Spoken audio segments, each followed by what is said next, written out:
A false flag operation is an action that is carried out in such a way as to make it look like it was done by someone other than the real perpetrator. Taking its metaphor from naval warfare, where ships would sometimes fly false flags as a ruse de guerre in order to sneak up on their enemy, its use has been expanded to include military actions, intelligence operations, and even political subterfuge. It is not difficult to see how governments can use this tactic to whip the public into war hysteria against their political enemies. By staging an attack and blaming their opponents, governments can dupe their population into going along with whatever policies they wish to enact in the name of fighting the enemy. It's a childishly simple tactic, but, as we shall see, it has worked for hundreds of years to lead populations into war against targeted groups. Although the term false flag has been used in a figurative sense since the 16th century to refer to some person or group disguising their true nature or intentions, its modern use derives from the annals of naval warfare, where ships would literally fly the flag of a different nation, pretending to be allies in order to slip past enemy defenses. The ruse was successful enough that it was adopted for land and air warfare. No longer were literal flags necessary in order to carry out these false flag operations. Any use of deception in order to conceal the true origins and perpetrators of an attack could, by extension, be counted as a false flag operation. It's a simple idea, but to those not versed in the art of deceit, it can be devastatingly effective. Unsurprisingly, rulers have used the tactic for hundreds of years to rally their own populations for war against an enemy target. Take the case of Swedish King Gustav III. In 1788, he was looking for a way to unite an increasingly divided nation and raise his own falling political fortunes. Like many a ruler before and after, he decided that launching a war against his old rivals, the Russians, would be the perfect vehicle for rallying the public around his government. But the king had a problem. There was no appetite among the Swedish public for such a war, and he didn't have the authority to declare war unilaterally. So he arranged a false flag operation. Gustav dressed up his own soldiers as Russian troops, complete with Russian coins in their pockets, and ordered them to attack a Swedish garrison stationed in Finland. The Swedish public, believing it to be a genuine Russian attack, were outraged, and the Russo-Swedish War of 1788 to 1790 began.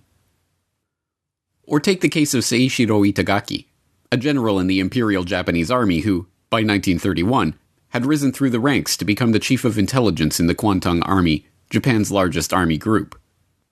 Itagaki had a problem.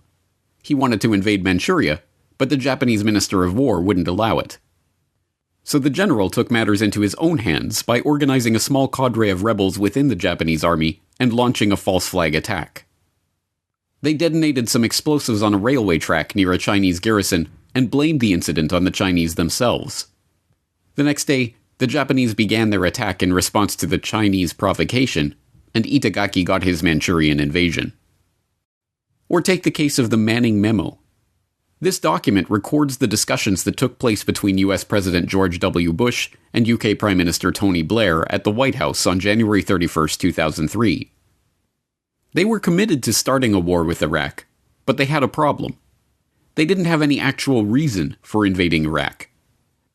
As the memo reveals, Bush proposed a false flag solution, painting a U-2 spy plane in United Nations colors and flying it low over Iraqi airspace in the hopes that it would be shot down by Iraqi air defense. The outrage, it was assumed, would give the leaders the blank check they needed to wage their war.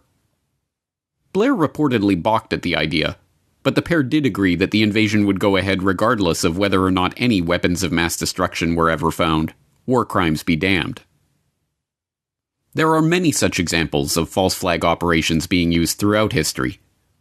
But the tactic isn't an old, dusty relic of the distant past. It very much pertains to the world of the 21st century. False flag terrorism. It seems inevitable, in hindsight, that the idea of a false flag attack would be adapted from its literal use in naval warfare to a more general tactic of deception in military engagements. So it's not surprising at all, then, that the concept was further abstracted from a stratagem of warfare to a tool of spycraft. With the rise of the age of terrorism came the rise of false flag terrorism.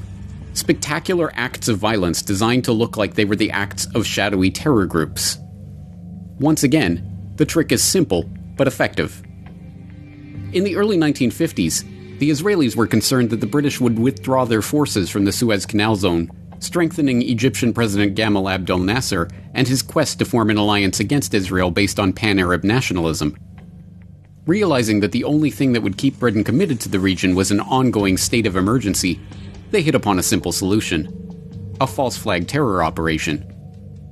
Officially codenamed Operation Susanna, but today known as the Lavon Affair, Israeli military intelligence staged a number of bombings around Egypt, hoping to blame the acts on communists, the Muslim Brotherhood, malcontents, or other convenient scapegoats. But the plan was foiled by Egyptian authorities. Several members of the Israeli cell were captured, and the Israeli defense minister was forced to resign over the incident. It was never officially admitted until 2005, when Israel formally honored 9 of the spies that had helped carry out the bombings. But the era of false flag terrorism kicked off in earnest on September 11, 2001, when the neocons in the Bush administration and their accomplices in the military-industrial complex and the intelligence services of multiple countries found an excuse for their longed-for invasion of Afghanistan and the fulfillment of long-standing Zionist plans for carving out a greater Israel and redrawing the map of the Middle East. Prized as a pipeline corridor, Afghanistan was also the linchpin of the global heroin trade and an important base of operations for the forthcoming war on terror. In fact, so important was the country to the Bush administration that it made the full-scale plan for invading Afghanistan the subject of its first National Security Directive, NSPD-9. The plan was ready and awaiting presidential approval on September 4th, 2001, 1 week before the events that would supposedly justify such an invasion.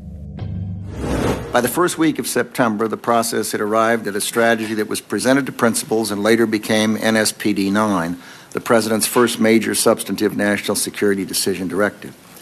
It was presented for a decision by principals on September 4th, 2001, 7 days before the 11th, and later signed by the President with minor changes and a preamble to reflect the events of September 11th in October.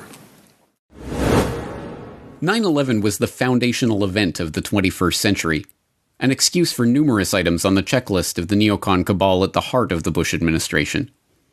The creation of the Homeland Security State. The murderous wars of aggression to reshape the Middle East. The expansion of the military-industrial complex even beyond its Cold War excesses. The formation of the information-industrial complex. We have all watched these events unfolding like a nightmare over the course of the past 2 decades. But now, just as the 9/11 myth has finally begun to relinquish its grasp on the public psyche, another event has come along to send the world back into a state of irrational fear.